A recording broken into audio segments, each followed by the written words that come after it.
There's so many rules in 40K, hundreds of events, and constant updates. Skip the learning curve of Warhammer and join the pros. Art of War is led by multiple world champions with decades of success. We teach clinics, stream games, and inspire you to succeed at your favorite hobby. Join our global community of gamers just like you.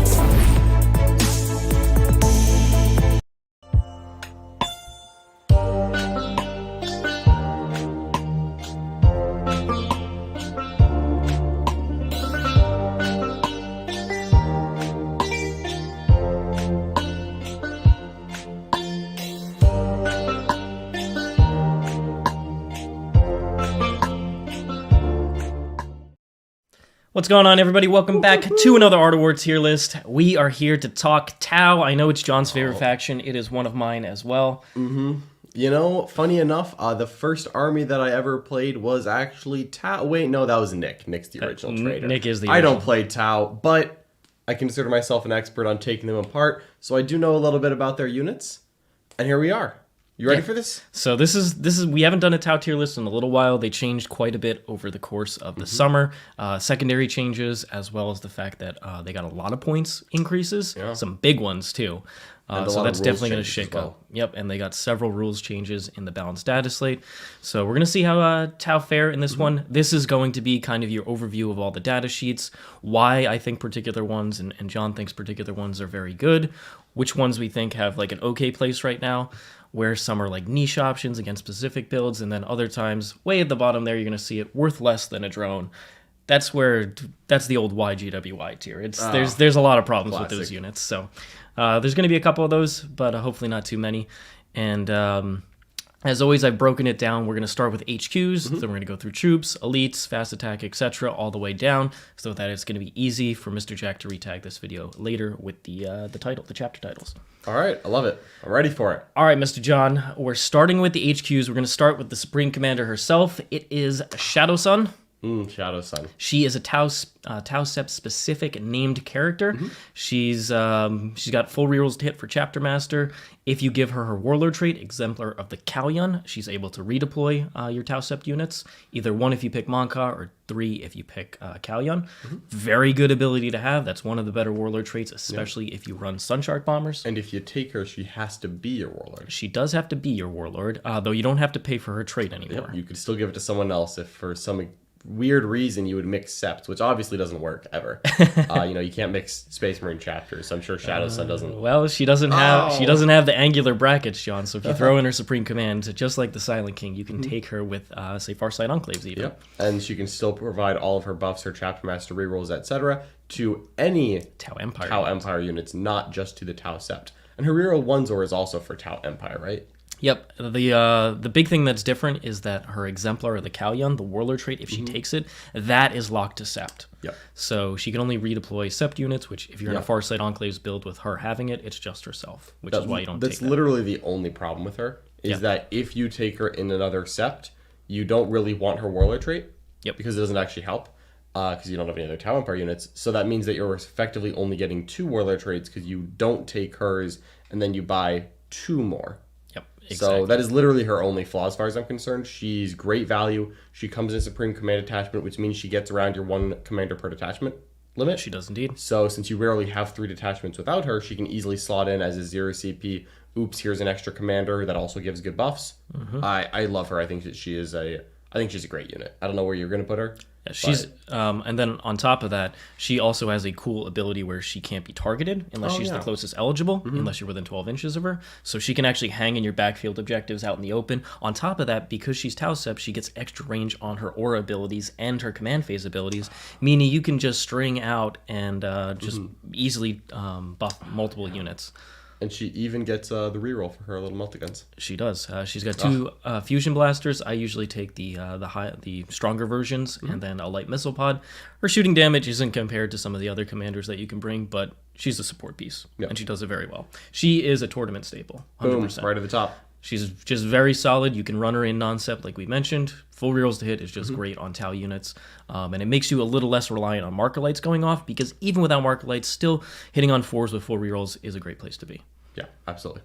All right, the next commander, the true Supreme Commander in my mind, it's Commander Farsight. He is the leader of the Farsight Enclaves. He has a similar rule where he must be the Warlord if he's in your list. If you have both of them, you then get to decide. But unless Shadow Sun's in the Supreme Command, which she's almost certainly going to be, so she has to be. Now, his Warlord trait is also awesome. It's Exemplar of the Manta, which is, if you're in Manta, it's a 12-inch range. Otherwise, it's a 9-inch range.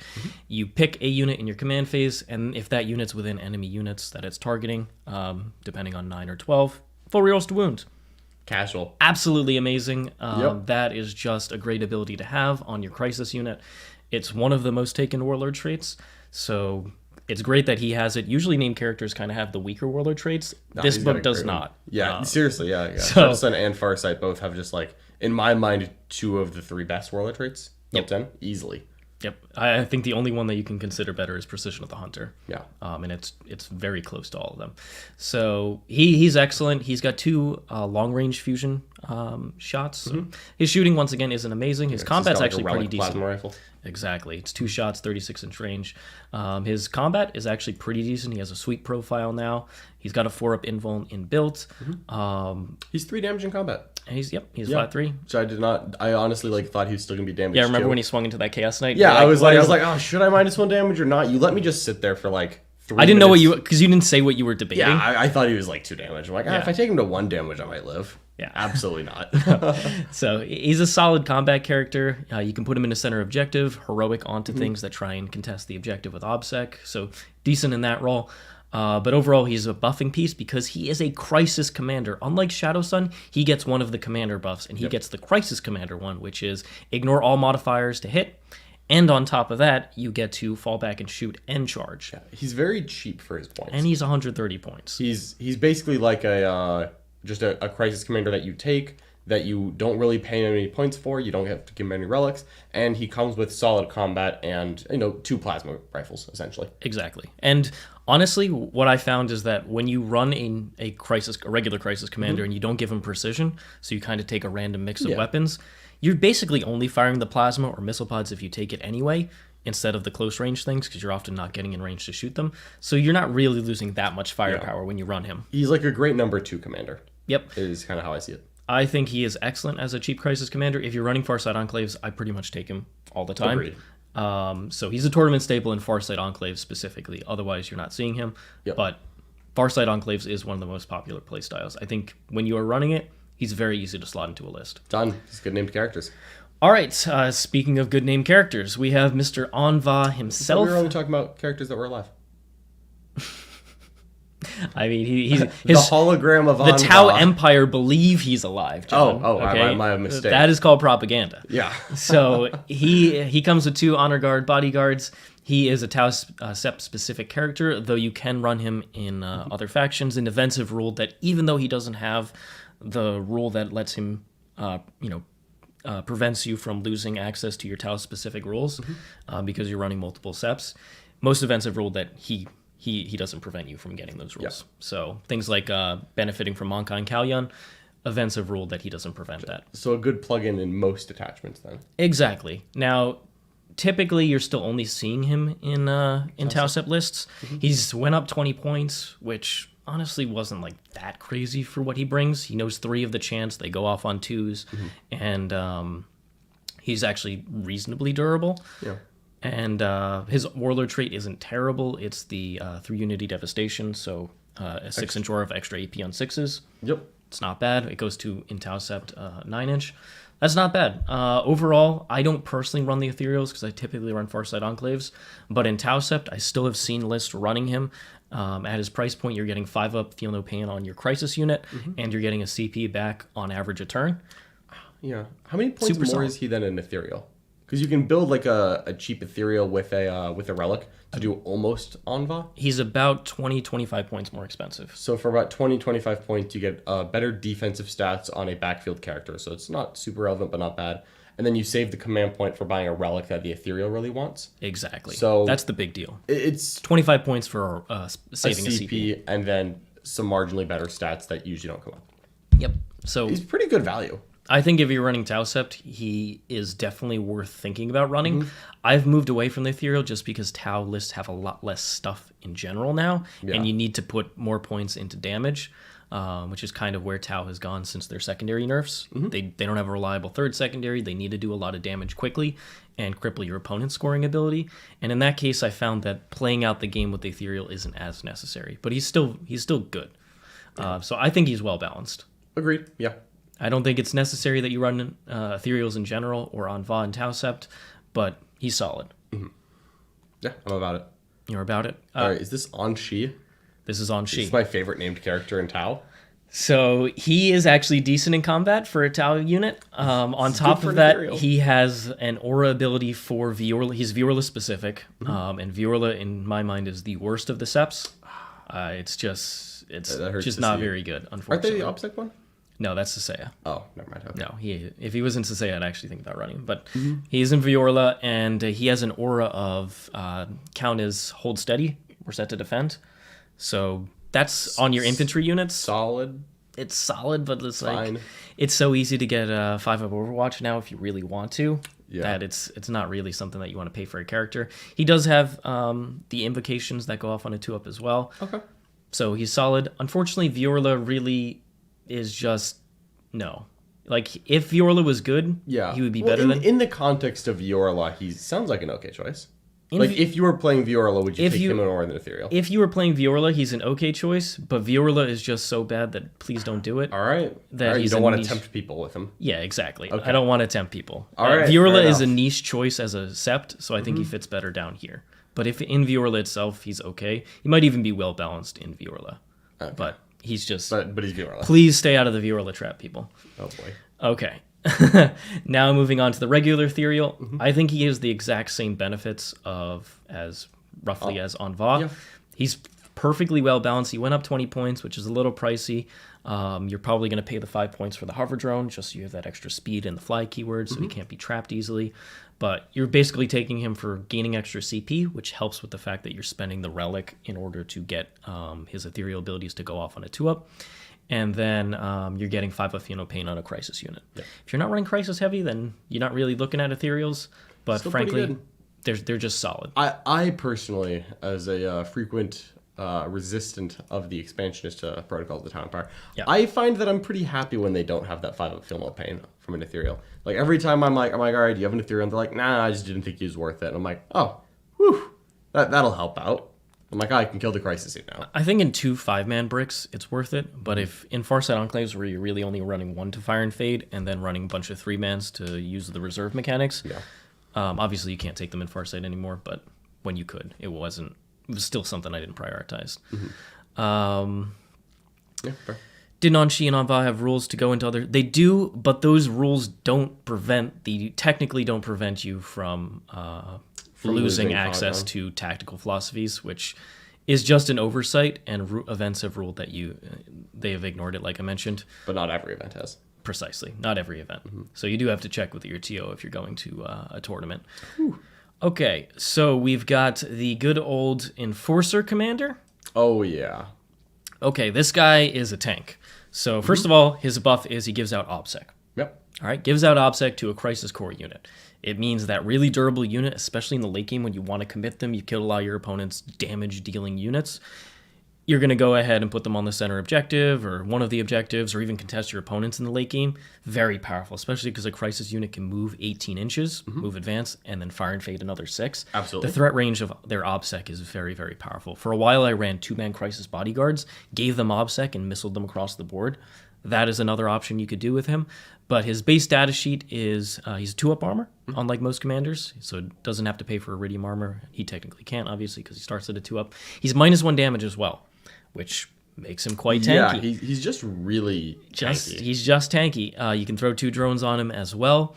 And then my personal favorite is giving him Precision of the Hunter and the Begel Hunter's Plate, which is +1 to saving throws and 5-up Feel No Pain. This takes it 2-up to a 1-up. Yep, takes it to a 1-up. So even against AP1, he's still taking 2-ups. Against AP2, he's taking 3-ups, and so on. Maybe get some light cover in there sometimes. Could get light cover against shooting. You can make him actually very tanky, which means even though you're throwing 3 Cyclic Ion Blasters on there, you're perfectly happy to get within 18-inch range because he's just such a tank. Yeah. And I have trapped people like Mr. Nick Nanavati many times.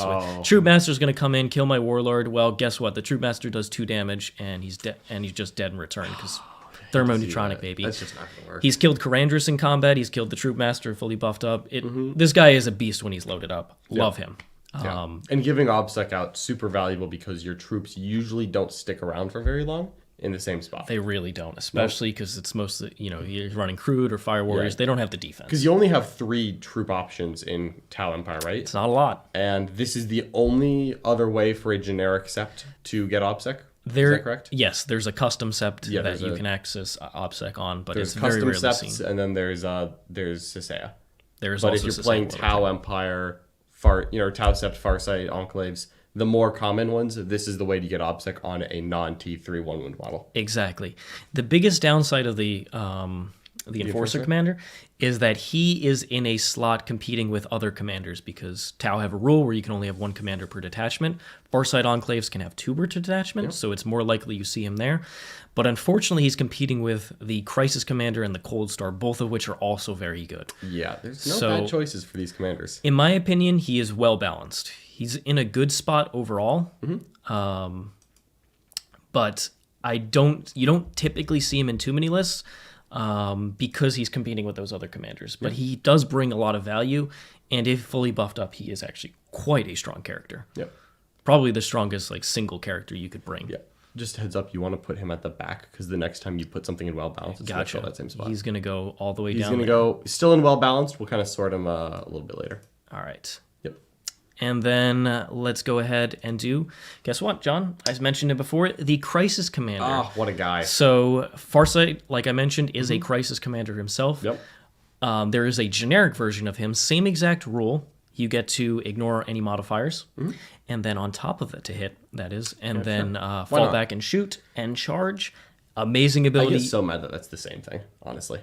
Like that's the same. The charge part just rarely comes up, but I like using it. I like you. I like tagging you, and I'm like, I know you can fall back and shoot. You're like, I can also fall back. I and can charge. also like, excuse it. God, stop. You're like, why? So that's just a great rule. And then on top of that, he's just a relatively cheap character. You can load him up with a lot of interesting guns, cyclic ions. You could do a similar thing that you do with the Enforcer, where you can put some cyclic ion blasters on there, as well as a prototype weapon like the Advanced Burst Cannon or the Thermoneutronic Flamer. Any of that is good. Precision of the Hunter is a great warlord trait to throw on this character as well. But he's a staple if you're running the larger squads of crisis suits because you need them to be shooting turn after turn. Yeah, you can't. Every time I've gotten into a scenario where I've been able to tag a crisis suit that either did not have an alive commander near them or they didn't have one in their list, and I'm like, oh my god, like I just won the game. Yeah, of course the crisis unit can still shoot into combat. It can shoot into engagement range now, which is a big buff from 8th edition. However, they only get to shoot at that unit. And that's a huge deal. Only models in a combat count. Models in that not units. So if I tag one guy on the far end, which I've managed to pull off before, sometimes I'll have like a guardsman tagging a bunch of crisis suits and then a chimera tagging a drone. I'm like, yeah, you can shoot the guardsman, but no one's shooting that chimera, and you're just gonna stick. Exactly. And the big thing there is you do want to run drones in this unit, and you're often stringing them in different places, so it's much easier to tag. So if you're running a larger crisis unit, it's pretty much automatic that you're going to run this guy. Fully agreed. In my opinion, he is, in fact, a tournament staple. Yep. His buff is so relevant. It's so important in most games that it's very hard to go without having access to it. I would not recommend going without. He's probably a crisis commander body is the first thing that you want in a list as soon as you commit to five-man crisis. And you usually only need one. I don't think he's a guy that really gets a ton better as you take multiple. If you run 2 units, though, ignoring modifiers on both is very good. It is solid. It's not necessary, but it's very good. It really is meta-dependent, personally. That is true. And when you start getting a lot of hit modifiers in, like Eldari, then it does get a little better. All right. And then finally, we have the third version of the commander. Would I be correct if I said that this one was your favorite? John, favorite commander? I'm making you choose. What's your favorite commander? I mean, we're not including Farsight here? I'm just talking unnamed commanders. Who's your favorite? I actually think I'm going with the Enforcer commander. Okay. Which I would not have said until I actually put him on the table. And then I was completely convinced. That guy was an absolute animal. Every time that I've run him. The fact that he's killed so many epic characters like Carnivores in combat, that just puts him over the edge for me. He's killed so many of Nick's characters, let's be clear. Brad's too. Oh, okay. Brad. Brad. You can't be messing around. All right. So it's like Anzak. Just sniping named characters everywhere he goes. Exactly. So I personally think the Enforcer is my favorite. Not necessarily that I run him in every list, but I think he's the coolest and fits, especially a Farsight Enclave aggressive commander, the best. Okay, I like it. But I love all my commanders, John. I do know that. All right, tell me about this Cold Star then. Okay, so the Cold Star commander, he is also awesome. No surprise. Their commanders were the best data sheet in 8th edition. They're the best data sheet in 9th edition, in my opinion. They're just amazing value. Still a character with up to 4 guns who still can't be shot and provides buffs. Yep. Classic. On top of that, he comes with a built-in target lock, which ignores light cover. So you can put the lower AP weapons on him and still be perfectly fine. Yeah, but it takes up a slot, right? No, it does not. It's just a free upgrade. Foiled again. Yep, so you can still take 4 weapons very easily. He has 5 slots, and one of them just happens to already be ignored cover. Exactly. No big deal. He's the fastest moving of the commanders, so he can easily jump from side to side, and on top of that, he has a once per game teleport. He sure does, doesn't he? Just anywhere on the board 9 inches away. You know, if you have like pesky little nurglings on an objective, he's just going to teleport back there and kill them all, because he's that kind of guy. He's awesome. On top of that, that's not even done, John. He picks a Crisis Core unit, and they flat advance 8. No rolling. Yeah. Not flat advance 6, flat advance 8. 18-inch move. But if you're not in Manta, at least you take a penalty when you advance, so it kind of balances out. That's why you run a Crisis Commander. Ow! And that opens up you using a second Crisis unit to get the Stratagem Dynamic Offensive for... it's a 1 CP strat. You just ignore penalties for advancing, and you would flat advance 6. So you can just fly up the board on 2 different flanks and be in a great position to deal damage. The Cold Star works, is absolutely amazing. On top of this, he is very, very useful for Tau's secondary play because he has this teleport. And so late game, and he's infantry, so late game when you want to finish off aerospace targeting relay, you don't have stealth suits in your army, which is pretty uncommon. And it's past the turns where Vespid or things like that could have helped. You can instead teleport him back into your opponent's kind of middle quarter and finish it off with the Cold Star. So he's very good for the mission play as well.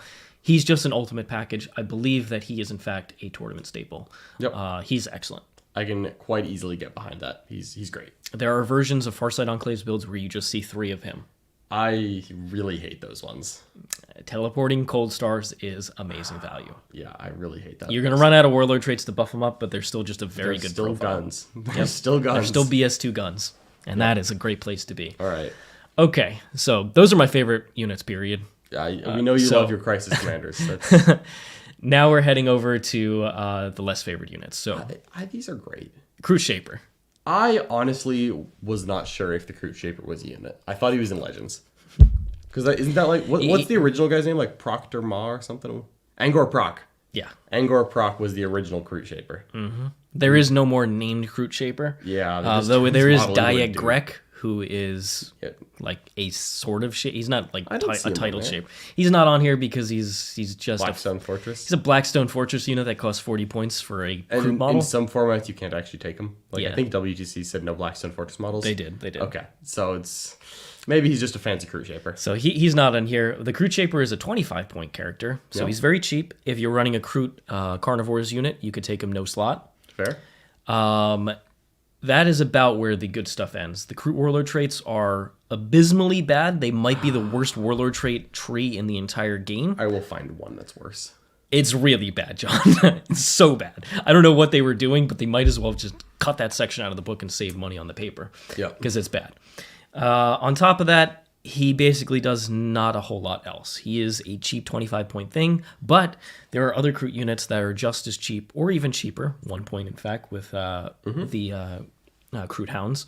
So personally, in my opinion, there is no actual reason to run him until you max out Crude Hounds and Crude Toxes. And Tau doesn't really suffer for cheap units to hold objectives, so he doesn't have a unique role. Because like genuinely, I have several armies that would 100% take a Crude Shaper and ignore his data sheet and put him on an objective at the back of my army. Precisely. You have a lot of units that can do that, so he doesn't have any unique value here.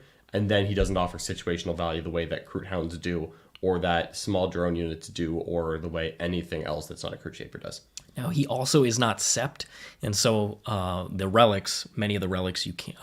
he can't be a bagel hunter? Many of the relics and warlord traits aren't particularly useful on him. There are a couple. I think you can put the Bagel Hunter's plate on him, which should make sense. Yeah. But I'd have to look at it again. I've never tried to put anything on the Crude Shaper because I don't take a Crude Shaper. He is, in my opinion... worthless. Worth less than a drone? Straight up worth less than a drone. I would rather have 2 drones than the Crude Shaper. That's harsh. He is not good. There's no reason to run him. The leadership buff on Crude, you're expecting Crude to die, just keep him chief. Don't spend another 25 points instead of having a whole extra other Crude unit instead. Yeah. Crude Hounds are so much better, it's insane. There's no reason to run him when you have Crude Hounds accessible. And most Tau lists aren't maxing out Crude Hounds, so you're never getting the point where you'd run him. I would run the Crude Toxes before I run him. Yeah, I know. Hold you to that. I know. I don't even have any Crude Toxes. Oh. I think I have one metal one somewhere. Oh, God. All right, is this the Fireside Cadre? This is the Cadre Fireblade. I got the really Fireside you actually combined 2 different things. I combined Fireside the Marksman. Yeah. So this is the Cadre Fireblade. He is a character who is supposed to be buffing your Fire Warriors. Mm-hmm. He's not particularly good at it. Yeah, what does he do now? He is 6s to hit auto wound. Is it an aura or a command phase? I believe it's command phase. I honestly haven't run him in so long that I forget, but I think it's a command phase buff, and in that case, he's almost always... The breachers are almost always in a transport in a Devilfish. Yeah. So not benefiting from it. If that was an aura, I was about to say, I don't know, there's real play for that. But if it's not an aura, there's less. There's much less. He's just not particularly good. He's relatively cheap. He's 50 points. Mm-hmm. You can run 2 drones on him, which is an advantage because you can pop those drones off with the stratagem and then have a new screening unit or a new objective holding unit for decisive action. So that's not horrible. He's a marker light, but unfortunately he's not a monster or vehicle or anything that can move and then do a marker light action. So he has to stand stationary and... Oh, that's not great. That's a big deal. It's an aura. Okay. Okay, perfect. I was actually looking that up so we could have a. Yep. I feel like you would take him if you had a certain number of Fire Warriors. It's just that you have to reach a critical mass of Fire Warriors. And I did remember that one time. Was it against you? I ran 30 breachers and I had him. No, it was against Nick. It was against Nick Strukari very early on in the when the Codex came out, and it still underperformed. So he is relatively cheap as a character. So in the case where you are running a single detachment build, maybe a single battalion, and you need a 3rd warlord trait, like example the Kalyan, you've already maxed out your commander slots. You could run him, and I've had builds where I've put him in there just to be the caddy, for example, the Kalyan. Yeah. No, for the redeploy. For the redeploy. Yeah. The 6th auto wound is through boldness victory. Yeah. Which you could put on him. His buff is the aura of it's exploding 6s, not 6s auto wound. So okay. I mixed up with through boldness. Yeah, of course. There's a point where that could be good. I don't think he's you couldn't tell me that he's worse than a drone. But I think his stock relies a little bit too much on the stock of a Fire Warrior. Yes, which you'll see where we put them. Yeah, and that's going to be, I think, what lets him down.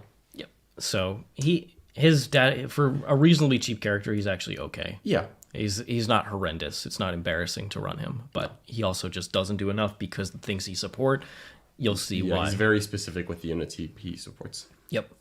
Darkstrider is a Pathfinder character for Tau Sept. So he's got a pregame move. He also has a marker light. He's got a decent gun as well. Yeah. And then on top of that, he can pick a target that's visible, and you can get access to +1 to wound for basically just your Fire Warriors? Yeah, your infantry.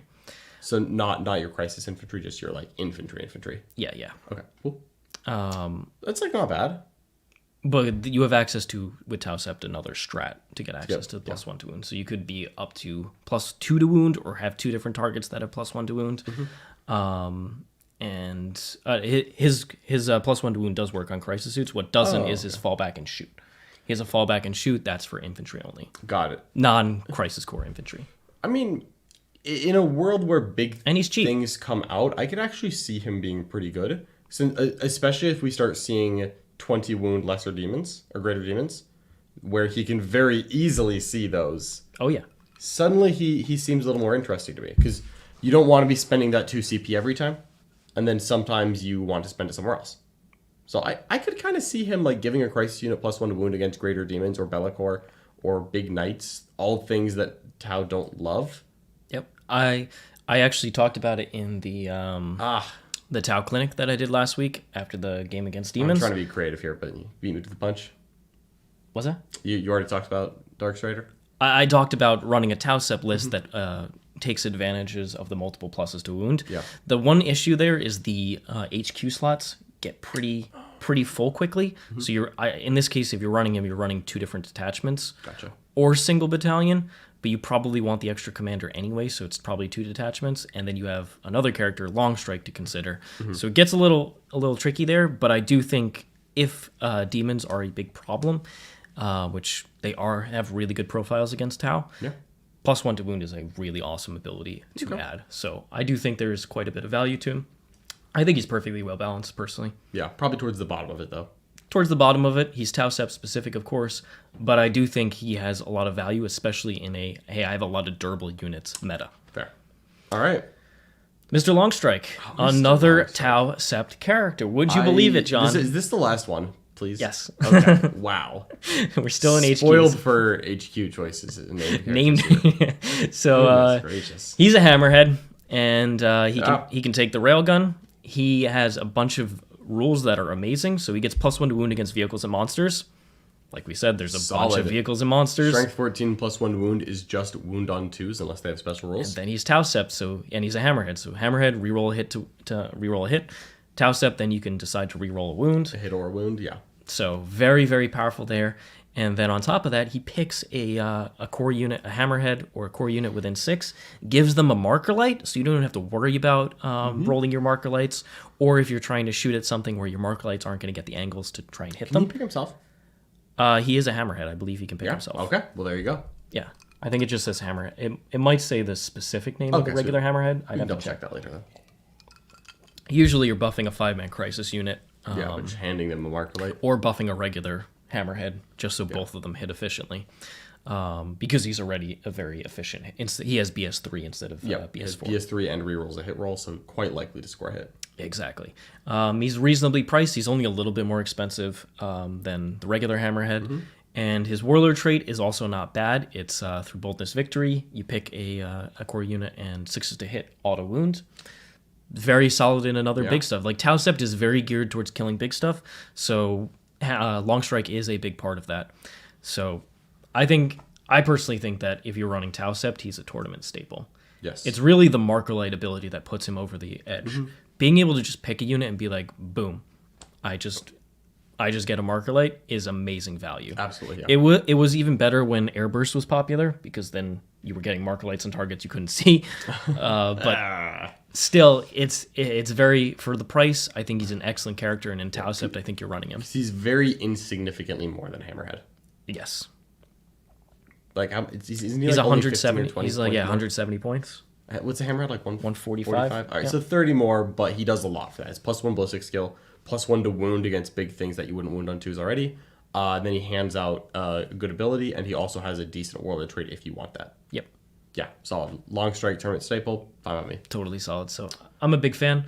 I've run him when I've run Tau Sept. I think he's excellent. If you're only going to run one Hammerhead in Tau Sept, it's just Long Strike. The one. All right, so that is the HQ slots. Moving over to the troops here. Excellent. We've got our breachers. So Fire Warriors are supposed to be the mainstay of Tau Empire lists. They are unfortunately not the mainstay. No, and part of the reason is because they went from being able to run 5-man units in 8th edition to running a full 10-man. And you pay the points for 85 for 10 breachers or 80 for your strike teams. Both of them, in my opinion, are overcosted. They, on top of that, don't get access to the commander buffs other than reroll 1s because they're Crisis Core. And so their only buffs really are from the Cadre Fireblade, as we mentioned, which it's not a bad buff. It's not the same level as the commander buffs. But it's not the same level. Yep. And on top of this, they are so immensely fragile. They lost access to the 5-up invuln aura drone, who would just give everybody a 5-up invuln. I forgot about that. and all the different units, so you could just run one and buff all your Fire Warriors. So they're just less durable than before, and the firepower in the game has gone up dramatically. On top of this, Fire Warriors were badly hurt by the change to Manta and getting rid of the extra AP in those turns. And that especially kind of... With Armor Contempt. They also don't easily ignore cover? They have a 1 CP strat on Breachers specifically to reroll wounds and ignore cover. Oh, okay. So you can have 1 ignore cover. That's not bad. And it's 2 shots per guy. They're not like horrible, but they really do need a points decrease. They got a buff in Nephilim because for aerospace targeting relays, the Tau secondary, they are able to complete the action at the end of your turn instead of next command phase. So that lets you do it quicker with them, but still, if you could trade 5-mans to do it, 100%, but trading an 85-point breacher unit, it's just not it, in my opinion.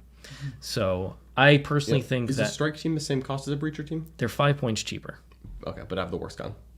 But have a worse gun. So in my opinion, breachers are okay. They need some help. They're not the worst data sheet in the world, but they need some help, and they're competing with a superior data sheet here. And then let me go ahead and grab this strike team. The strike team, in my opinion, is a very niche option. Because of its lesser AP, it can advance and shoot unless you're in Monka, but it has less AP. It has other stratagem support, but still, you're not spending CP on Fire Warriors. Come on now. Yeah. So their best synergy is jumping out of a Hammerhead after it's moved, or a Devilfish, pardon me, after it's moved, and getting good position or trying to contest objectives.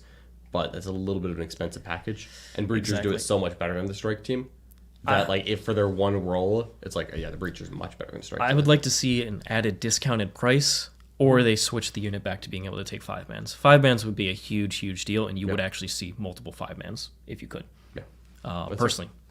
So the last troop's choice is, in my opinion, the strongest troop choice, and you would never have believed I would say this in 8th edition, but it is true now. Crude Carnivores. They are a vital part of Tau lists. I love Crude Carnivores. Tell me about Crude Carnivores. Crude ROP, first of all. Everyone knows that. So it's the cheapest troop choice because it's only 60 points for 10. Yep. Still have to run 10, but 60 points. But 20 points less or 25 less than the other 2 options, and it comes with a built-in scout move. Yep. And its defense is, worse than a Fire Warrior, but when you're comparing defense of T3 1-wound models, it doesn't actually matter that much. And also, they have a rule where if they're benefiting from light cover, could be dense cover as well. You get so specifically in light cover, you'll go to 5-ups from 6-ups, and you'll get an additional +1. In dense cover, you would go to 5-ups. Yeah, which is close enough to Fire Warriors. Yeah, it is close enough.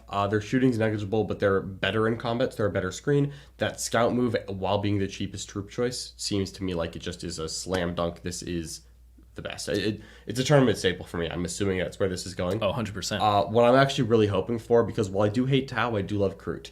I'm hoping that when the Kill Team Into the Dark box goes on sale on Saturday, that they drop a little PDF and give you the option to add a bird to each Crude unit, so you can just pay 5 points to do a mortal wound to Karandus.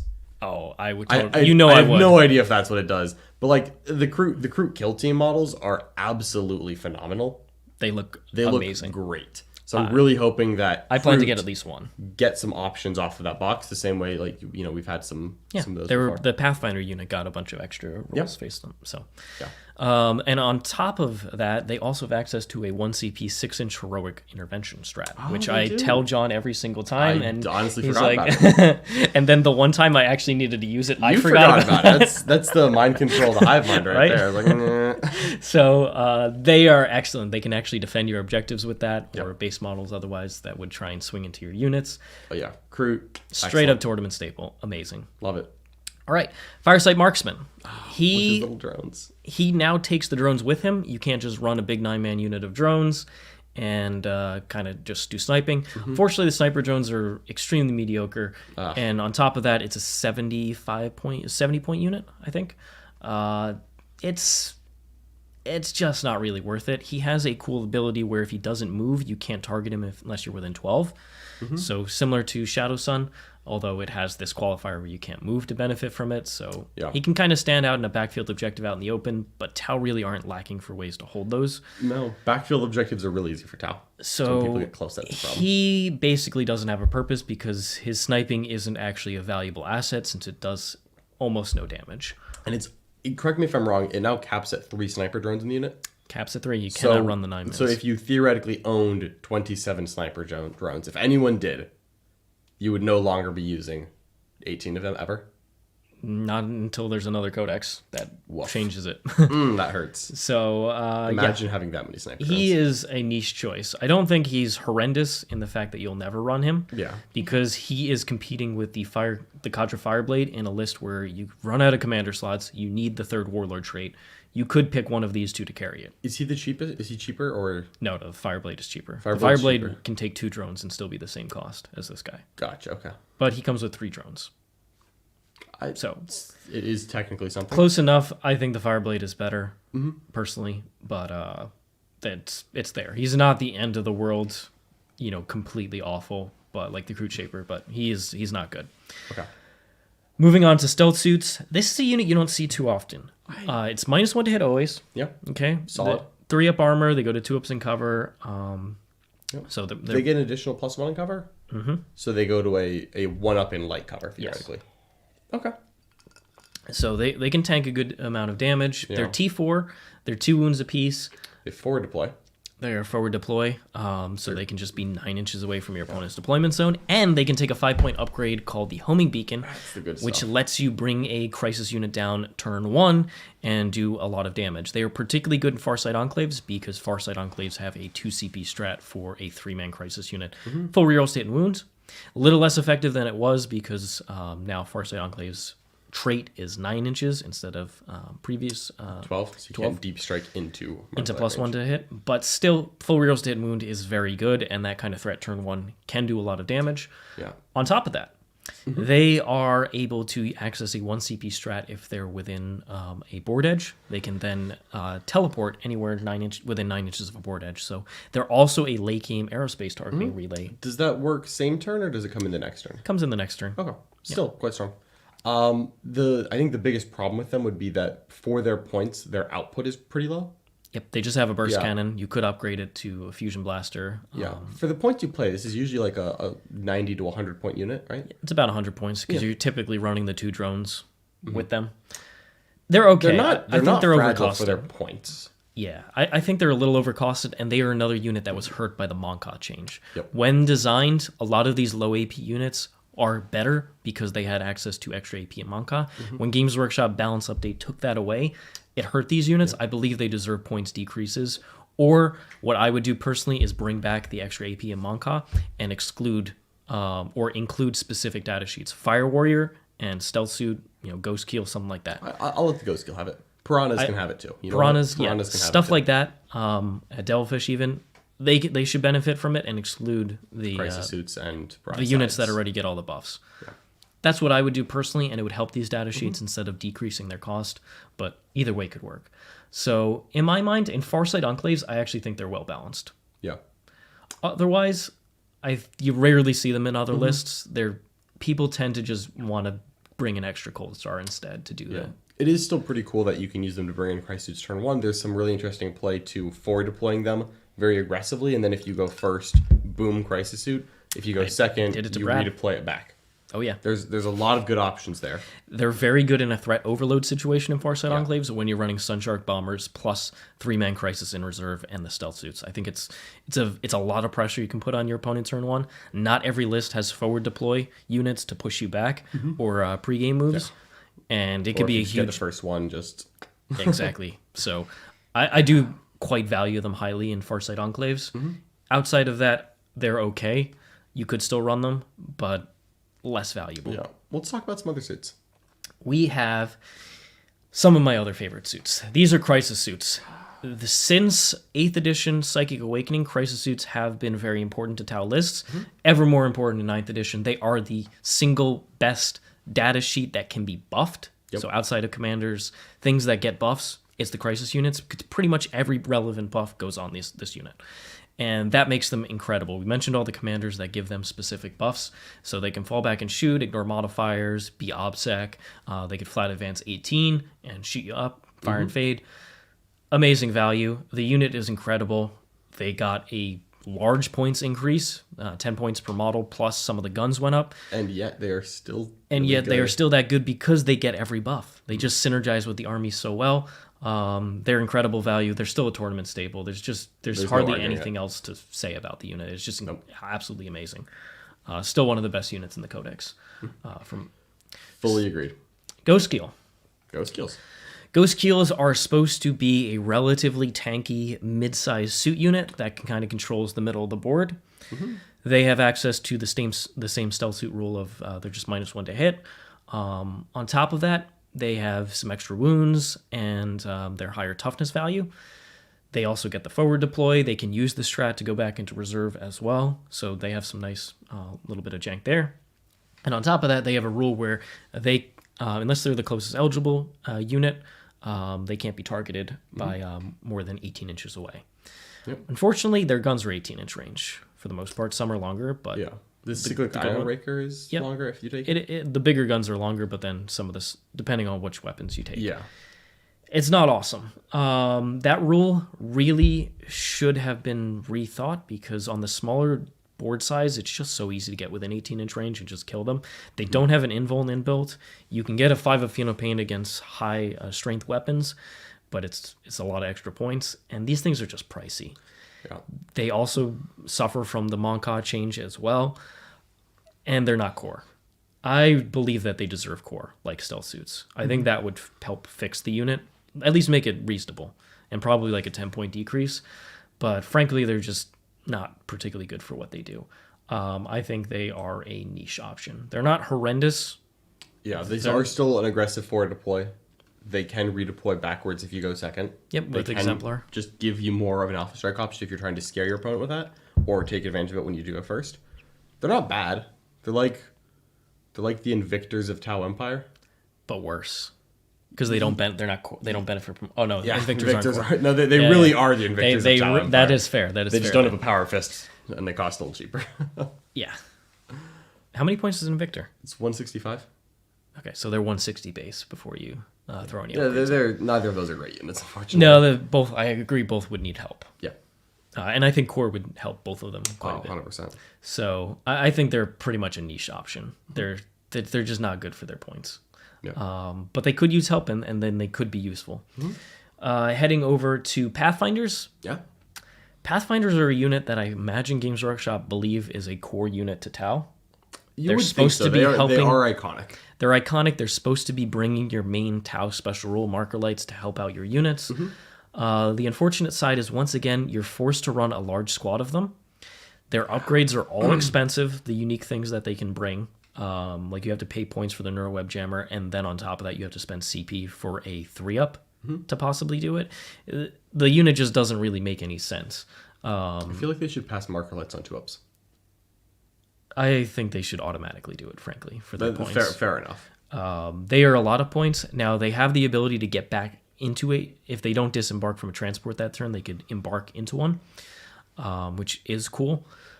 But the problem there is they're not OBSEC, so they're not taking down objectives. I really wish they did get OBSEC. And their damage for their points is very mediocre. They're another unit that suffers overall from the lack of Monka AP. They're just too pricey for what they bring, in my opinion. And marker lights are too inconsistent to have such a fragile unit be a core part of your army. I believe also they are a niche option. You basically never see them.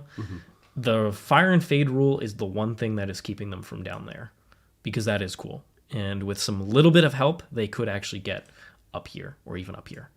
But they're just a niche option. They basically require a Devilfish, which is now you're spending almost 200 points on this package. Not How many happening. points is a Pathfinder unit? They're over 100 points. Oh, geez. Wow. Okay, fair enough. Yeah. Really thought they'd just be like the same cost as Fire Warriors. No, they're very expensive. With Yeah, you wow. get. Okay.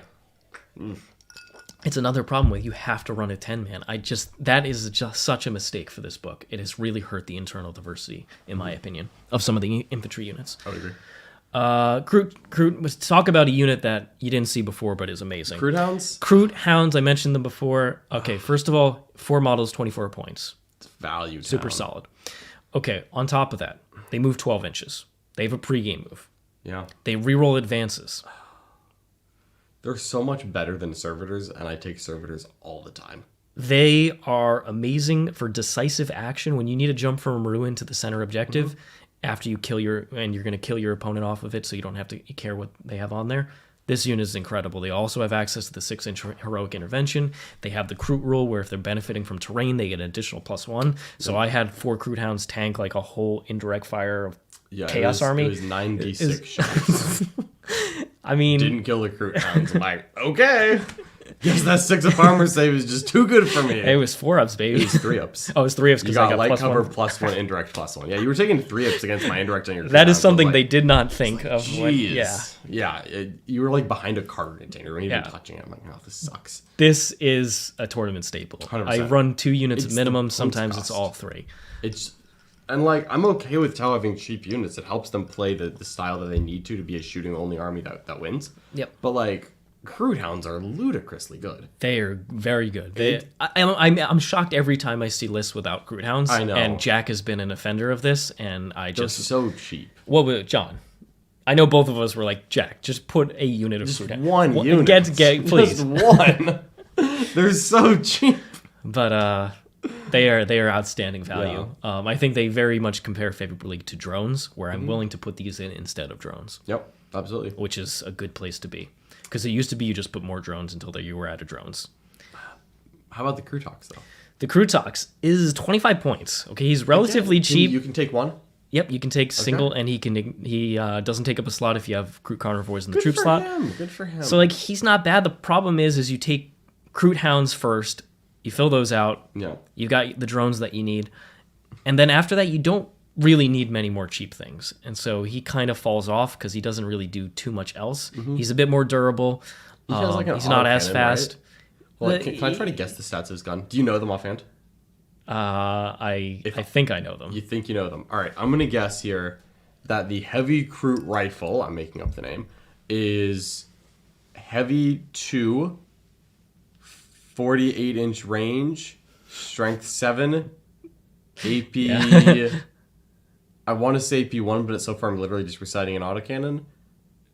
AP1 damage 2? I'm pretty sure it's just a 48-inch range. We're finding out. Autocannon. An autocannon is 48-inch range. Yeah. I literally just read an autocannon. I would like to know. I feel like it's going to be something weird like it definitely Rapid used Fire to be 1. It used to be a rapid fire weapon. It was. It is heavy. No, it is an autocannon. Yeah. Oh, it's a Crude gun. It's not a heavy Crude rifle. Dang it. But yeah, it used to be ref. An autocannon. Yep. Well, it's ballistic skill 4. It's not what you need. It's cavalry, so it doesn't take a heavy penalty, but it also is cavalry, so it doesn't get any rules. Yeah. Pros and cons. It's cheap. It is. It does nothing wrong. It does nothing wrong, but it's niche simply because these guys are so good. It does nothing right is the problem. And again, I would take 3 of those in my Custodes army. No hesitation. Yeah, you would. I would. But Tau have so many options that fill the role that it's niche that you actually need. And it's not infantry, and it's not faster than the other ones. But frankly, if you took 3 of these and 3 Crude Hound units, you're not doing a horrible thing. No, they are still like ludicrous. You just don't need that many cheap things, in my opinion. How they move 7. They advance normal, and they're they're not that inspiring here. No. Okay. I was trying here. I don't know. All right. Speaking of the other alien auxiliaries, we have the Vespid here. So the ones you love to hate. Vespid are a fast-moving, relatively decent shooting platform. They got strength 5 AP2 damage guns. Not terrible. They're relatively cheap as well. You can get a 5-man unit or even go to the 6-man to try and do your retrieve Nephilim data if you want to, which is an option. I really wish they could go back into reserve. They can in Dalioth, I believe, but not in normal seps because Dalioth likes the auxiliaries. Dalioth likes buffing the auxiliaries. They're decent. I ran them early on, and I ran them in 8th edition before they got the extra bonuses they did. The problem here is that your good opponents are going to have enough screens to keep them away in the early game. And so they're probably not going to be able to do it. But honestly, they move so fast that they could possibly jump, depending on what the terrain format is, and still get you those points. They are that fast. Can they do the... Oh, that's right. They're AP3. They are AP3. Can they do the Tau-specific action secondary? Orbital relays? Whatever it's called? The aerospace targeting? Aerospace targeting, yep. They are infantry. Okay, so they can do it. But they have to do it next command phase. Okay, and they're very fragile. Pretty darn fragile. So, yeah, so in a weird spot where if you're planning for that secondary, they're not as good as other units that are either tougher or autocomplete or can arrive late game. Vespid can kind of only arrive in action mid-game, and if they have to survive a turn, they will probably not. Yep. So I honestly prefer paying the points premium if you're going for this role for stealth suits, because they can actually kind of stand out there, especially if you do a threat overload situation. They can do turn 1 really easily. They can do a turn 1 easily and get one out of the way, or you can keep them and try and do the, bring them into reserve turn 4, come down turn 5, finish a backfield 1. Yep. So because of that, I think they're pretty niche. They're niche. I still think they're okay. They at least have a reasonable. We can gun. put them at. I think they're okay. They're better than a Ghost Kill. They're better than a Ghost Kill. Yeah. They're okay. This is basically true of a lot of the Tau stuff here, is that there's a lot of options that do a similar role, and a few of those options just do it so spectacularly well that a lot of stuff pales in comparison. Yes. And I wish Tau datasheets had more unique things to add to this stuff. Moving on to drones. You don't see the regular tactical drone units too often because it's better to take them in specific units. And that is simply because you can take like a one-man drone with a commander and pop it off, and now you have a one-man screen. And you don't have a ton of points to spend on these guys. What's the minimum size? 4. And don't they cost different? No. Oh, no, they don't cost different points anymore? No. Okay. So 10 points for the gun drones or marker drones, 15 for shield drones. It's not a bad unit. Savior protocols, because it changed, there's less value to running them outside of a unit. That's probably been the biggest downside of them. And then as the cheap unit, they are competing with those Crude units instead. So they're pretty unnecessary in my opinion. They're not bad, but they're really just, you're not really seeing them as a separate unit. This is specifically the tactical drone data sheet the unit you can buy. Great as an upgrade. Great as a unit upgrade. As a unit upgrade, they're up here. But, they're down here. The Piranha. Okay. Piranha is a very fast-moving, relatively durable platform. It's not bad. It'll die to dedicated anti-tank. It's a 3-up save. Yep. Oh, no, it's 4-up. It's a 4-up save. Still doesn't die to 1 Dark Lance, ever. Nope, the extra wound is a huge deal, in fact. And it's an excellent move blocking tool, and it comes with 2 drones you can pop off to be a separate screen, separate move block, decisive action point. So it's super solid. I've run them in Farside Enclaves before. I've enjoyed the times that I've run them. I think they are actually quite well balanced, in my opinion. Yeah, Piranha's actually pretty good. They're actually very solid. Their damage is mediocre, especially because of the Monka change. Fully agreed. And they could probably use a buff there. But outside of that, I think it's a very reasonable points to pay for a relatively durable platform and the 2 drones to pop off. How many points is it total? 60. Yeah, it's 60 points, and you end up with it's basically 40 points plus, and then you can drones. Pop off drones from it instead of buying it better guns. But you have to pay points for the better guns, so it's kind of a wash. Yeah, you don't really do that. So I think it's actually quite solid. I think it's underutilized overall, but it's if you need to move block people and there's heavy terrain to do it, it's excellent. Like against Imperial Knights, just keep them cheap. Yep. Keep your opponent from hitting the angle where they're actually going to shoot you back. It's also durable enough to engage, unlike some of the other fast units, it's durable enough to engage a non-combat unit in combat and survive. Yep. Where, like, if you're trying to tie up a unit of intercessors, you can't send Crude Hounds. Nope. But a Piranha will go charge intercessors, still be alive, and then die in the Space Marine player's turn. Whereas the Crude Hounds will die immediately. Yep, they can tie up shooting units. They can tie up shooting units very easily, like Eradicators. If they can charge without getting overwatched, done. The Eradicators will not kill this in 1 round of combat, and you're good. Thank you so much, Mr. Matt O, for a wonderful $5 super chat. Always appreciate your support. Thank you. Hope you guys had a good Labor Day. Any rules niche the new Kill Team Crew Tracker units could fill in the Tau Army? I mean, I have no idea what the rules. We hope they get special rules. Who knows if they actually are? They might just be a regular Crew unit in 40k and not get anything special. But frankly, If they're just another cheap unit that has, it'd be really cool if they had a forward deploy. If they were a cheap forward deploy unit instead of the pregame move, or maybe they can choose between doing the pregame and a forward deploy. Yeah. That would make them pretty tasty. I want to see more like just little tricks built in. Like have like a little like trap where, once a game they're minus D3 inches to charge. Yeah, or they have the booby traps where they can do D3 mortals randomly. Yeah, I just want to see a slightly more expensive Crude unit that randomly drops D3 mortals occasionally. Mostly on Phoenix Lords? Mostly on Phoenix Lords, yeah, 100%. I would like the bird specifically to, on a 2+ do a mortal wound to a named character. It's D3 plus 3. Just, give that bird something to do. I want to take the bird. But some cool tricks would be interesting. Just but cool close-up tricks and like booby traps and like forward deploy would be fine as well. I don't want them to do extra damage. That's not really what Town needs from Crude. No, I don't want them to have power fists. All right, so that is the broadside. Broadside. Love okay, it. Codex came out. People thought broadsides were amazing. I was skeptical. Didn't think they were amazing. Just a slow shooting platform. It's going to hit whatever your opponent has out in the open, and generally tower overkilling that anyway. Yeah. So I was not a huge fan of them. I ran them a couple of times. Was not impressed. And then Games Workshop did the same thing with Iron Striders. We're just like, boom, nuked into oblivion. Points increases, take away core. This unit did not deserve any of that. I think you could put all that back and they're still just an okay unit. Nothing over the top. So, in my opinion, they are niche in Tau Sept. Outside of Tau Sept, they are straight up worthless. All right, I'm going to be devil's advocate here. They are still very durable. They're 8 wounds, 2-up armor save, infantry. That is tough. That is really annoying to kill for a lot of armies. But why do you need to kill it if it's in your opponent's backfield?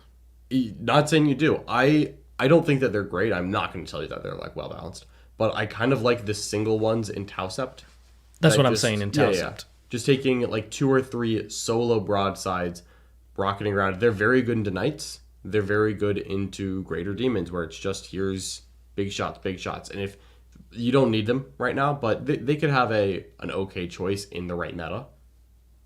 The problem is that they're outshone by other options now. They're outshone by Hammerheads, in my opinion. Absolutely. You have Long Strike and Crisis units. Yeah. How many points is one of them? It's one dude by himself with like a marker drone. I honestly forget after the points increases because Fair enough. I think they went up. I think they went up 10 base points. Okay. So, and then you have to pay if you want the drones in the unit to give them extra defense. The weapon might have went up as well. I honestly forget. Chat, how many points is the rail side now without any drones? Yeah. I think in Tau Sept it's still niche because it's outshone by other options. In other factions, there's just no reason to run broadsides. Mm-hmm. There's so many minuses to hit that dramatically hurts this unit overall. Since you're not ignoring modifiers. I think that's a huge deal. And on top of that, Tau lists nowadays don't have enough marker lights to get, hey, I'm going to get 7 different units with +1 to hit.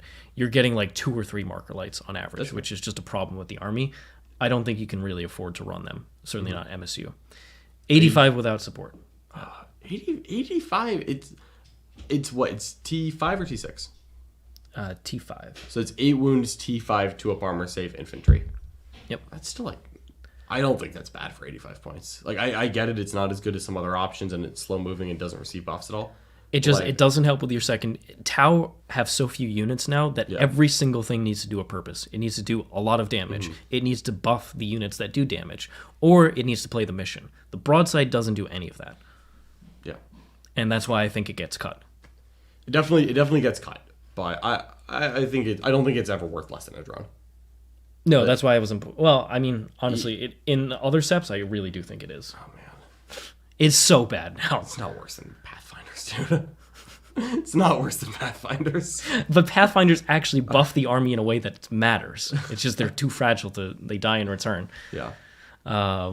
Okay. Lewis Patton with the $10 super chat. Thank you so much. We got a quick question for Richard here. Do you have a minimum for the amount of Crude Hounds you would take in a double patrol battalion list? Lewis, really appreciate the support. Thank you so much for appreciating the content. Thank you so much, Lewis. In my personal opinion, I prefer taking 2 minimum. Yeah. I think 2 is the great spot to be because then between them and the drones that you pop off and maybe even just one of your regular Crude units, you got easy decisive action options and you have a redundancy there. Mm-hmm. totally reasonable to take all three. I don't think there's anything wrong with that. It comes down to slots. And whether you need the fast attack slots or not. Typically you don't, so it's very easy to plug them in. But 2 is the bare minimum that I would run, personally. Yeah, that's fair. All right, the Riptide. What does the Riptide do? Riptide's great, man. It's not core. No. Okay. It is roughly 280 points at the ideal version of it. So let's just go through its stats. Hits on 4s. Marker lights make it hit on 3s. The only way to get rerolls on it, because it's not core, is in Tausept on the hit or wound roll, or Fireside Enclaves with a rune. Yep. Yeah. It has 2 up armor, 4 up invul. It can have 2 shielded missile drones with it for 15 points each. So you can have 4 ablative wounds and 2 models that can just soak damage for you. That's cool. And then on top of that, it can get access to a Nova Boost ability. Either its gun, the burst cannon, I think goes to 16 shots, and the ion goes from 6 shots to a flat 8 shots.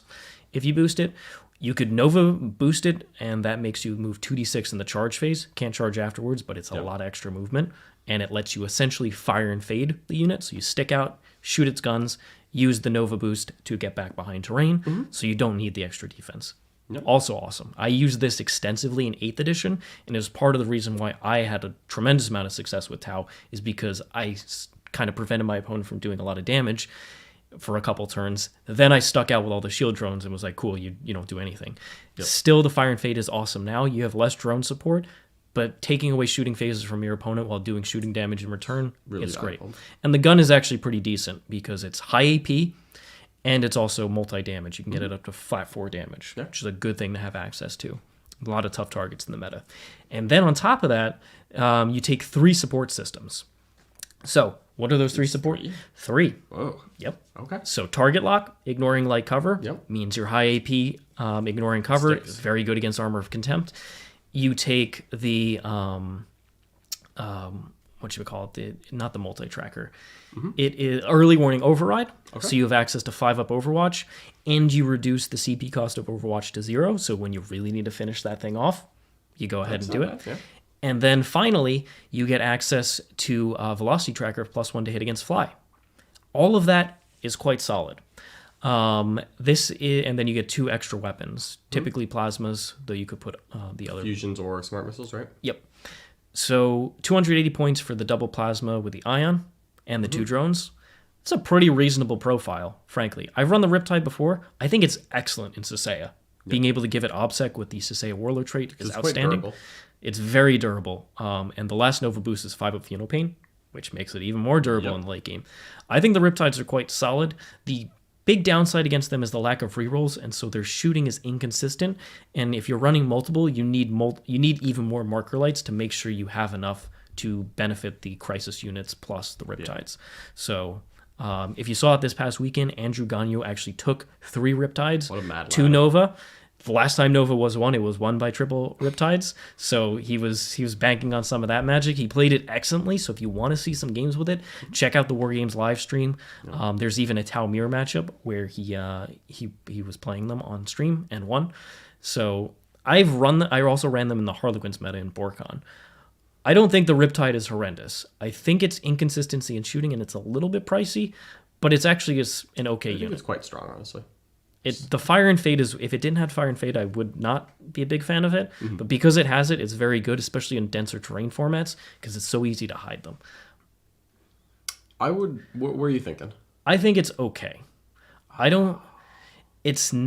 think it really depends on the sept. I think in Sasea, it's actually up here, and I think in Tau Sept, where you get the rerolls. Yeah. Possibly Fireside Enclaves as well, because you get +1 to hit within 12. When your opponent gets aggressive. I think that means well balanced because it works it's in the fair. seps that you we can say take. If we're just taking those steps, then I think it's perfect. I think it's well balanced. Yeah. Although Dolph one is okay. Sure. I do believe it needs to go down like 15-20 points, which is why I think we should probably put it here. My vote would be for well balanced. I actually think that they're pretty solid. This is solid. This is the solid. This is where it's above solid. Okay, but I think that they are a tier above all of those units. Like they're notably. Okay, we can put it up here. I still think it needs a little bit of extra help. I think it's a little pricey for what it brings because of the inconsistency of the shooting damage. But if you gave it core, it would stay up there. Which giving it core is just reroll ones. Yeah, I'd rather it go down 10 points than get core. I think it should get core. It is a core part of Tau armies. Ugh. It's core part of my Tau armies. No. But it's actually pretty solid. I haven't run it in a little while, but I ran it a couple times, and like I said, even in Sasaya, it might actually be up here. I think you always run one in a Sasaya list.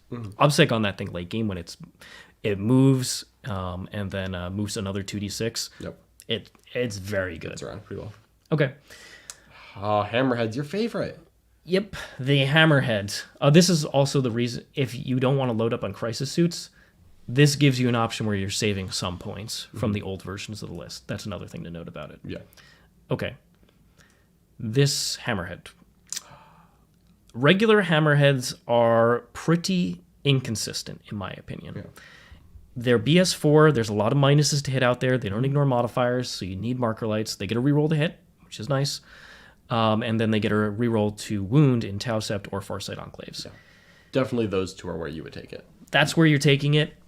I think that the regular Hammerhead is actually an okay choice, in my opinion. It's at the top of the okay choices, but I have found in practice that it is so inconsistent that when I've taken them, especially against John. Well, their special rule matters a lot. What's that? Their special rule, where when you play against them, they always hit. When you play with them, they always miss. That is totally fair. The last time I played against you with Hammerheads was with Chaos Knights, and I kept track. You did not miss a shot. It was with the Tyranids, right? No, it was the... That was because that was the last game you played. It was, right. Yeah. Well, it was both games. It was both you games. You hit really well with those things against me. Super well. So well that John was like, stop hitting, and then I would fail the wounds. Yeah, well... Somehow? Maybe once, but you were hitting a lot. Well, it was funny because when I ran the Tau Sept version, I kept missing to hit with Long Strike, hitting with the regular Hammerheads, but failing to wound with them. Yeah. Somehow. Not against me. That's never happens. But then, I always hear, Tucker's like, yeah, man, I just, all three of my Hammerheads missed this turn is super bad. Andrew has missed Hammerheads against me. I'll give Gagne some credit. Yeah, he has actually missed Hammerheads against me. And the problem there is you're spending... if you're running two, it's a little under a quarter of your list. And they're designed to be damage dealers for that turn. And like I mentioned, because of Tau's weakness in the secondary game now, and their primary isn't always it's like middling class. It's like middling. It's not amazing. It's not horrible. Because of those factors, every single damage dealer needs to do the damage that it's in the list to do, and he needs to do it quickly. And the problem is that when you start missing with Hammerheads, which just happens, they can't hold down a flank by themselves. And I think Tau needs some sort of damage dealing anchor that can do that. And they don't fill that role. So personally, I think just running Long Strike is fine. But I have found personally that the inconsistency of the Hammerheads means that it's not really worth running them. Yeah. And nowadays, against the big stuff that you want to, either they have demonic saves or they have various defensive bonuses, like you can't reroll the hit against them, minuses to hit and wound, they have transhuman. There's so many defensive bonuses for big units, and they've also gained a lot of extra wounds, that Hammerheads aren't even just instantly picking them up. They actually need multiple turns, and when you're missing turns, they're just on top of you. Yep. So I don't think they're as good anymore. I think Long Strike is because of the bonuses he gives out and his buffing abilities. Regular ones, I'm more skeptical on. I genuinely believe Riptides are better than Hammerheads, also, to note that combo. Madman. Nice. Yeah. The other thing is when they stick out, there's no fire and fade. There's nothing. They can get shot back in return, so it's a little risky against shooting armies. My favorite thing about Hammerheads is that when they explode, it's awesome. Oh yeah, it's because they're 6 inches D6 mortals. So every once in a while, when someone sticks out a Hammerhead, you're not tabled. Yeah, I literally won a game against you because it exploded. That was the Chaos Knight game. Yeah, I'd probably lose if it doesn't explode. The Hammerheads were underperforming, and then they blew up in the middle of my. They did not miss a shot. They were doing fine. No, I thought they did. No, I didn't let them shoot me for 2 turns. Yeah, okay. Which helps. But then they came out, they shot, it really sucked, and then I blew one up and it exploded, and I'm like, oh, now this is amazing. It killed every single drone and all the Crude nearby. Yeah, wiled it was wild. Squad between that and Dread Tests. It's like, ah. So it's dangerous having them in the middle of the army, it really is. All right. Skyray. It has a good strat that allows it to shoot out of line of sight. Unfortunately, out of line of sight shooting was nerfed so hard that the strat is kind of pointless on it now. Yeah. And on top of that, it's better than it used to be, where you just shot your missiles, they were once per game, that's it. Now you shoot a certain number of missiles each turn. so it can do damage turn after turn, which is good. Oh, okay. It gets bonuses against flying units. Unfortunately, it is much worse than a Hammerhead, and it's more inconsistent. And I just don't see the reason for it to exist, Yeah. frankly. Yeah. I think that Skyray is still... I was about to say, like, this to me sounds like it's real bad. It is, like, it's better than it has been, and it's still bad somehow. Like, I don't know how they manage that. It's just way too expensive for what it brings. Yeah. And on top of that, it doesn't buff the army in ways that it needs. And it's not guaranteed to do that flurry of big damage dealing stuff that a Hammerhead potentially could do. Sad. I think it's really bad. It's fair. I'm not going to argue anything for this Hammerhead. It is The what it is. Skyray? The Skyray. All right, the Devilfish here, I hate Skyrays. They used to be really good, by the way. they still could be. Like, they're a couple rules away. This was like 6th edition. They were really good because that was back when everyone ran like the flying circuses and used Snapfire against those. So if you took a flying hive tyrant or a demon prince or fate weaver, you could only hit them on 6s. So that's why Nick won a lot. It's because he was like, oh yeah, fate weaver can only be hit on 6s, and he has a 2-up invul that he rerolls. And he's like, yeah, I just win with fate weaver. It's really skill based. We're all like, okay, Nick. But Skyrays could fire at full ballistic skill against things that flew, whereas the entire rest of the game hit them on 6s no matter what your ballistic skill was. Okay. And 3 Skyrays did genuinely suck to play against because like they would go find a flyer and just go boom, boom, boom, boom, boom, boom. Unfortunately, they have nothing like that, and you basically never see them. Yeah. The Devilfish. It's a solid transport, if not a little bit overpriced, and I think this is true for a lot of factions. Most of the transports in the game are a bit overpriced. Then there are some transports that are just amazing, like Harlequin light boats. For a little bit more, you get a unit that has no invul, basically has no defense, besides a bunch of wounds. And then it doesn't do much damage anymore because of the lack of Manta. They have good strength AP support though. But I was getting there. Yeah. Don't worry, I'm not putting it down. I gotta be the pro here. It's got good strats, and it has a good datasheet rule based on whether you're Manta or Kalyan. Manta, you get to pregame move. Kalyan, you can go into reserve, which you just really aren't doing. Instead, you're probably using an example of the Kalyan to redeploy it. This allows your Fire Warrior teams to get in range of aerospace things, because you can also move them and then disembark afterwards, which is a big deal. So they're good for helping with aerospace, with your Fire Warriors and protecting them. They're a little bit pricey for what they bring, but I actually think that they're well balanced. They could use it with a points decrease. It's very similar to the Riptide, where they're pretty solid. They could use a little bit of help, but not like a ton. And they're solid. Really, the buffing Fire Warriors would help the Devilfish. Yeah, I was going to say, I don't think the Devilfish needs any changes. It needs better things to go inside it. Because it is a genuinely good transport. It's a solid transport. How many points is it? 85? No, 95. 95? Okay. Without. Still, it makes if it was me, 85 would make it, that's... It makes me cry how much better than an Impulsor it is. But it doesn't carry anyone. Yeah. And that's it. It doesn't carry anything that matters. Nope. Unfortunately. So if Fire Warriors are better, this would be even better. You're just not doing Fire Warrior rushes anymore, especially with the Monka change. All right, heading over to the Flyers, we have the Strike Fighter, which is somehow shoots less than the Bomber and has worse guns. It is complete trash. It's also more expensive, I believe. No, it cannot be more expensive. Look it up. You have the data. Lord, there's no way. It might be slightly. It might be 155. Like it does have less guns. Yeah, it does less of everything. Yeah, it is worse. I'm with it's a you. pile of garbage. Yeah, how is the Strike Fighter, the fighter jet, shoot less? Yeah, it is 10 points less, which I acknowledge is not significant considering it's 155. So. Yeah.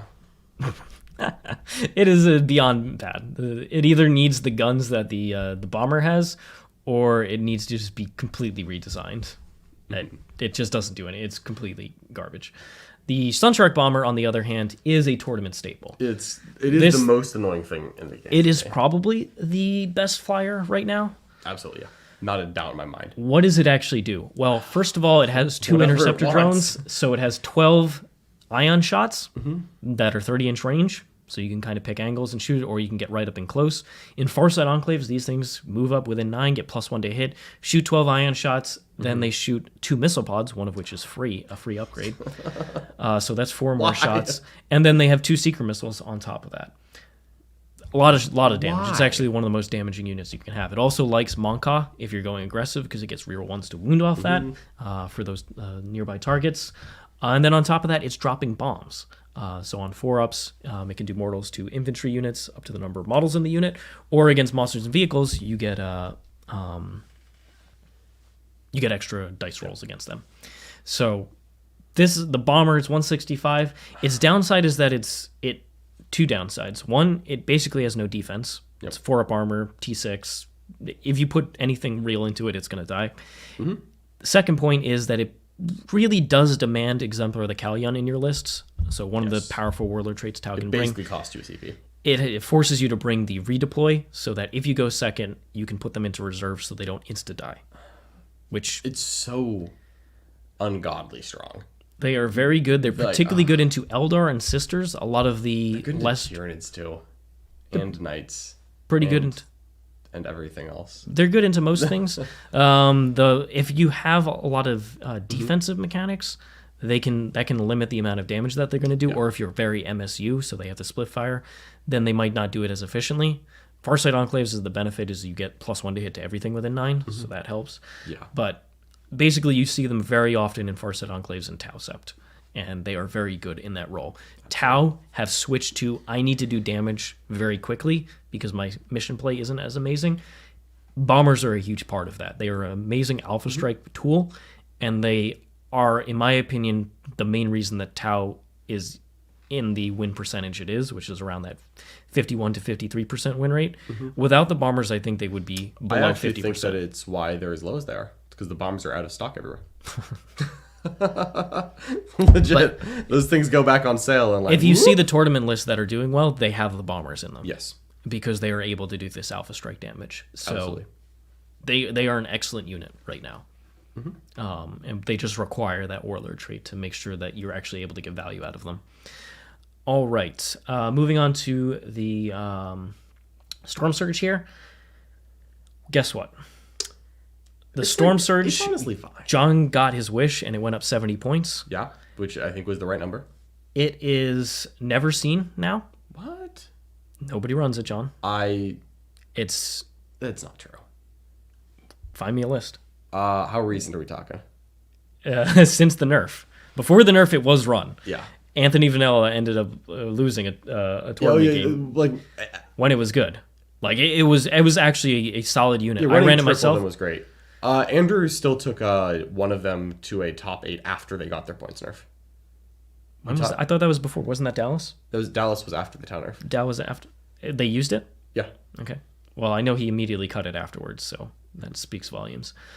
I don't think this unit is very good. Frankly, it's definitely not great. Extremely niche, in my opinion. I feel like it's better than the other things in niche, though. Is it?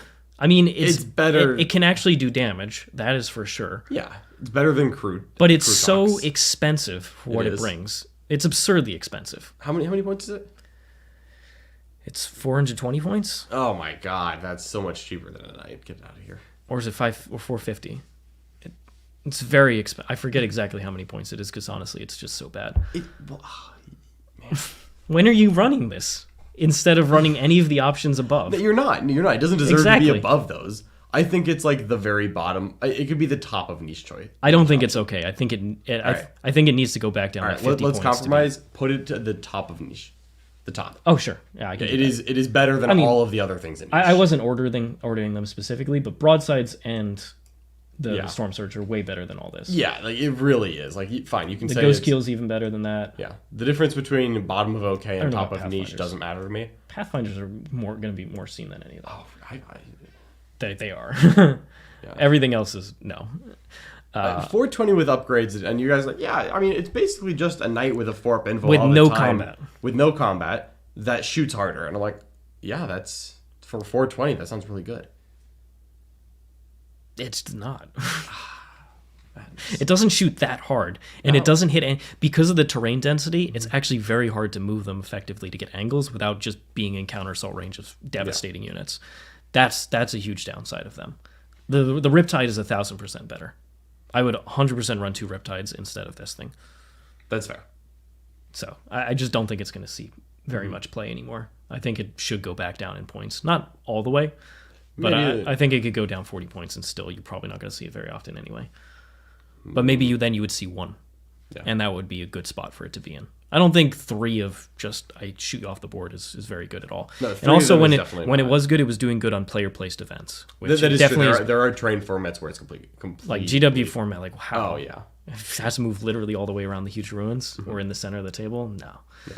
So once again, Tau is very terrain dependent. I think it's generally going to struggle on most formats. Okay. All right. Imperial Armor. Imperial Armor book, I am going to save everybody a tremendous amount of time here.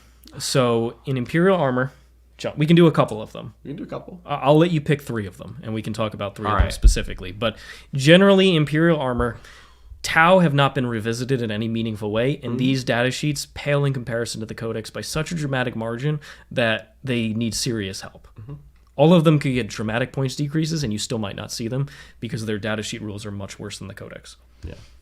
All right, so if I'm picking 3 here, I'm going to go with Tetras. Okay. So we can just do them one at a time? Yeah, let's do the Tetra. All right, the Tetra. What is it? It's 80 points for 2 models. They're T5, 4 wounds each, and they come with a couple of marker lights. So they're speedy. They move 16 inches. Their defense is pretty darn mediocre. But they're okay in the fact that they can get marker lights around angles. Yeah. The problem here is that if you're getting angles on this stuff, that means you're shooting units up there. Why don't you just put the marker drones on the crisis unit you're walking to touch the terrain, shoot those marker lights, and fire and fade back instead, is what I found. I ran these against John early on in the edition. You did. That's why I wanted to talk about them. The problem here is for 80 points, they're just I think a Piranha is just significantly better, even though it doesn't come with marker lights. As a move blocking tool, the Piranha is much better coming with 2 drones plus its base thing. So a points decrease would bring these into a niche option or even up to okay choice. But right now, there's no real reason to run them. Yeah, they're probably niche. They're not. I don't think that they're worth less than the Razor Shark. But I agree that they don't provide a unique enough role to really justify. They are fast and relatively inexpensive, which does provide some value. I feel in like 50, 55 points, that would be a nice spot for these to be in. 80. That is too many. 80 for one? For both of them. Oh, 80 bodies. For both. Okay. But you have to take both. Yeah, so 40 points more. In the case where you could take one for 40 points, maybe knock it down to like a 30, 35, then I get more interested in it. But still, it's... Yeah. For 30 points, you're getting like Sanguinary Guard nowadays. Like, come on. So, number 2 here, I feel like we should go ahead and talk about the one that Blake's working on. The Manta? The Manta! Tell me where the Manta is. So the Manta is a clean 2K. Absolutely is. And because it was a clean 2K, when I won the LVO, Games Workshop let me pick a Battleforged 2,000 point army, and I said I want the Manta. And then that request had to go through the entire chain of command of the Games Workshop company, probably went up to the CEO, and they eventually approved it.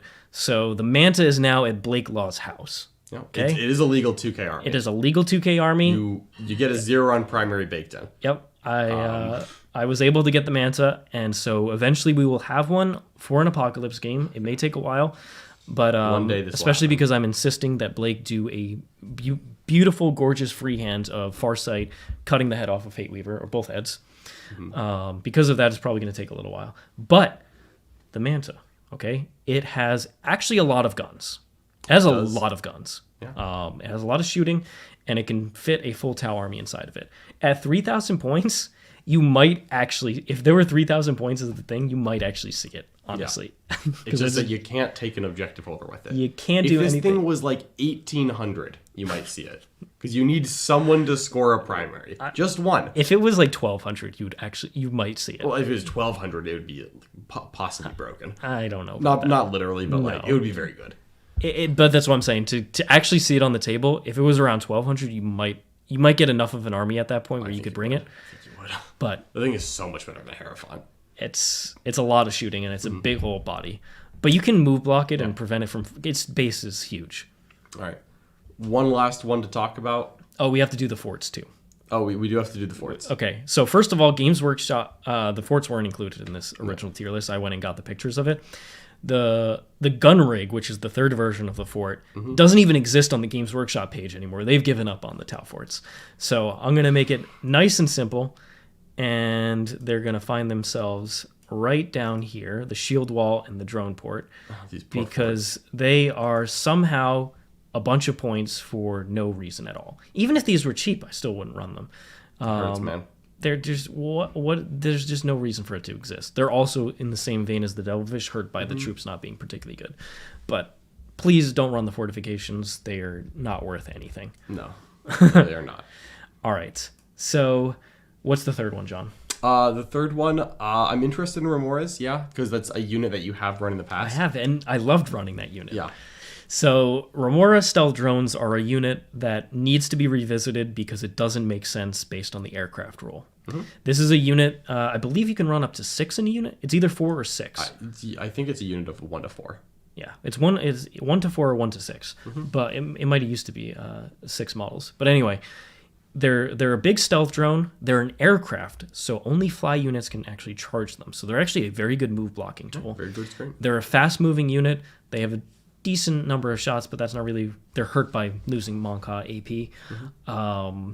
But they're relatively tough. They're -1 to hit, and they used to be very good on mission play because you used to be able to do engage with them. They're a drone and not a monster or vehicle, so you can no longer do engage with them, which is a huge deal. Yep.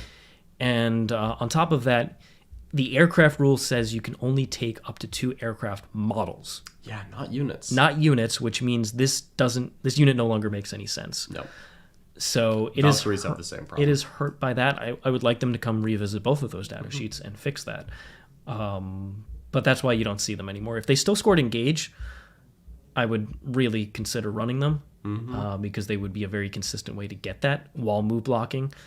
But unfortunately, they kind of lost their utility. But I loved Remoras. I have a ton of them. You have like 12. I have enough. You have enough. I have enough. And I would love for them to be viable again. So hopefully they come back and revisit this Forge World stuff because a lot of it is just dramatically aged. So everything else Oh no. Is happening. no surprise, is just horrendously bad. Tragic, really. Yep, even the Taunar, I'm sorry. Even Taunar. the Taunar? Even the Taunar. When he's in Nick's room, he's a little stronger, but outside, not. Unfortunately, the Forge World stuff just needs an update. That hurts me deep. Especially, like, give these guys core. Please, core. Oh, wow, they never gave the hazard suits core? No, I don't believe so. Brother. They Hazard suits are what this guy should really do good models. is he should give the Crisis Commander buff to hazard suits, and Yeah. then he would be worthwhile, and they would be worthwhile, and they get core. Genuinely, hazard suits are one of my favorite. They're so Tau cool. models. The Tau, I don't like most of the Tau aesthetic. Hazard suits, really good looking. Not gonna lie. Exceptionally cool. That's the thing that would tempt me to play Tau. Would be hazard suits being like boss tier. So, what about Crude? I would play Crude 100%, like no questions asked. Like honestly, they just need more units so I can run 2K of Crude. That's what I'm really waiting for. Greater Narlox, baby. Whoop, whoop. So overall, I mean, you see it. The Tau internal roster is so much better than it had been in the past. Yep. It's decent. There is a good chunk of unique units that really just need some serious buffs, especially because of the datasheet nerfs. I mean, the balanced data slate nerfs that Tau received. And then their Forger line just needs actually to be considered as units. Yeah, and like a lot of their top tier stuff needed that nerf, but then the nerf punished everything in the book. So Exactly. I would love, personally, I know I'm not a Tau fan and I'm not known as such for a reason. I would love to see a lot of the units that we have as niche or worth less than a drone receive fairly significant buffs. And even some of the okay choices could get some small ones. Especially the stuff that helps with mission play, like Remoras and stuff. They could really use a nice buff. I just really need them to make sure that at the same time that they're like, let's make Pathfinders good, they don't accidentally make the rest of it even better. I think Like if they make Sunsharks better because their win rate is not that great. Because Tau's win rate is fine. But the good Tau builds are really strong and the bad Tau units are really bad. they're really bad. And I really just want to see that brought all in line. So Tau could use a lot of buffs on the bottom half of this book. Yep. And I would love to see that. So hopefully we end up getting even greater internal diversity in the next updates. Because I would love to see some of these units. Like Ghost Kills are epic. Fire Warriors Amazing have to come looking. back. I'm tired. Like, Tau lists should have a reason to take Fire Warriors. It's a crime that they're not. And it's not the fact that Crude are so good, it's the fact that the Fire Warriors are more expensive and just don't do enough for what they're don't paying. need a nerf. I'm okay with them being good. Yeah. But Fire Warriors could get a little something out of this. Yep, they need to be equally valued as a choice. So I think overall Tau are still in a reasonably fine spot. You see that with their win rates. They're just hovering around that 51-53% win rate. I think that's perfectly reasonable. And I would love to see, if we don't relook at their secondaries, if we just help with the internal diversity of this book and just more options. That's really all they need. So hope you enjoyed this breakdown. I'm going to be playing plenty more Tau games, and maybe you'll even see the Riptides again. You know I love Riptides. All 3 of them? I have 4 Riptides. Well, let's only see 3 of them. But yeah, you'll only see 3. But maybe we'll put that on stream the next time. But any final thoughts from you, John? No, I think I like roughly where this all fell out. Coming up in the War Room, we have a wonderful match. We have Nick playing the Death Guard up against Mr. John Lennon playing Imperial Knights. He's playing the Freeblade Lance. This is my first game with the Freeblade Lance, the Army of Renown that can be found in the Imperial Knights Codex. Really excited for that one. Also, it's good to get Nick back on the Death Guard.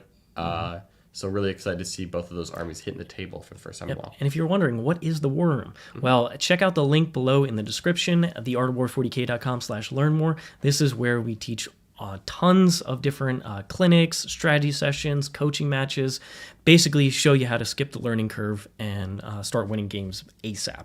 So if you're interested in playing your faction at a master level, we have a lot of content dedicated towards that, and there's also a wonderful community in our Discord, which you get access to through any of our memberships, where you get to talk competitive 40K nonstop. There's no trolling in there. It's just all about trying to improve. And you'll probably meet a lot of new friends in there. I know I have. A lot of people have. So it's a great place to visit. You can do that signing up on our website or on YouTube. But definitely check out that link, theartofwar40k.com/learn more, as there is a nice little discount code in there as well for the first month. There we go. And then finally, if you like this video, if you like this type of content, let us know what you thought in the description below. If you disagree with some of our choices, let us know. We're happy to hear it. 40K is a conversation. We want to hear as many voices as possible. We are not out here to tell you this is the only way to play. We're not about limiting the ways to play 40K. We just want to show our thoughts because we put a lot of time and practice into 40K and want to share that. So thanks so much for joining us, and we will see you next time. So long, everybody. Bye-bye.